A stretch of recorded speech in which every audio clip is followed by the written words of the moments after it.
एक खूबसूरत जंगल जहाँ दरख्तों की शाखें आसमान से बातें करती थीं, वहाँ एक छोटा सा गांव था जहाँ एक छोटी सी लड़की जैनब अपनी माँ के साथ रहती थी। जैनब को परिंदे बहुत पसंद थे और वो अक्सर जंगल में जाकर परिंदों के साथ खेलती थी। एक दिन जब जैनब जंगल में खेल रही थी, उसने देखा कि एक खूबसूरत चिड़िया जिसके पर सोने जैसे चमक रहे थे, दरख्त की एक शाख पर बैठी है।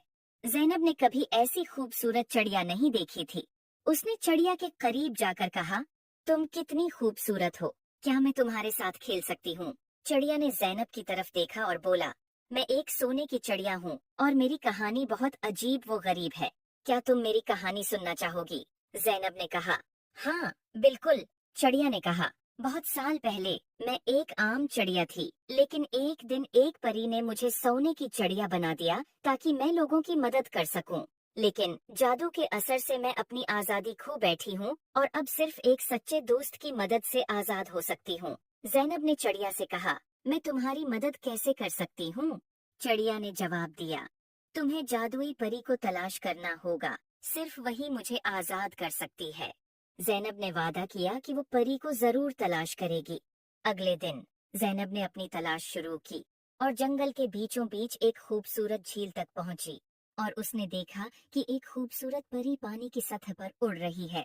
जैनब ने परी को पुकारा, अये जादुई परी, क्या आप मेरी मदद कर सकती हैं?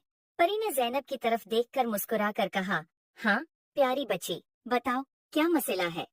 जैनब ने परी को सोने की चिड़िया के बारे में बताया। परी ने कहा, तुम्हारी नेक नीति ने मुझे बहुत मुतासिर किया है, मैं तुम्हारी मदद करूंगी। परी ने अपनी जादुई छुरी से झील के पानी को छुआ और एक रोशनी का गोल दायरा बनाया। उसने जैनब से कहा, चलो मुझे उस चिड़िया के पास ले चलो। जैनब और परी दोनों चिड़िया के पास पहुंचे। परी ने चिड़िया की तरफ देखा और कहा, तुम्हें आजाद करने का वक्त आ गया है। परी ने अपनी छुरी से चिड़िया के ऊपर जादू किया और चिड़िया की पुराने जादू से आजाद हो गई। चिड़िया खुशी से उड़कर जैनब के गले लग गई और कहा, शुक्रिया, तुमने मुझे आजाद कर दिया। अब मैं अपनी मर्जी से उड़ सकती हूँ और लोगों की मदद कर सकती हूँ। जैनब ने खुशी से कहा, ये सब परी की वजह से हुआ है। परी ने जैनब की तरफ देखा और कहा, तुमने अपनी नेक नियति से चिड़िया की मदद की है, इसलिए मैं तुम्हें एक जादुई तोहफा देना चाहती हूँ। ये एक जादुई पता है जो जब भी तुम्हारे पास होगा तुम्हें खुशी और सुकून मिलेगा। उम्मीद है आपको स्टोरी पसंद आई होगी। Please like and subscribe my YouTube channel.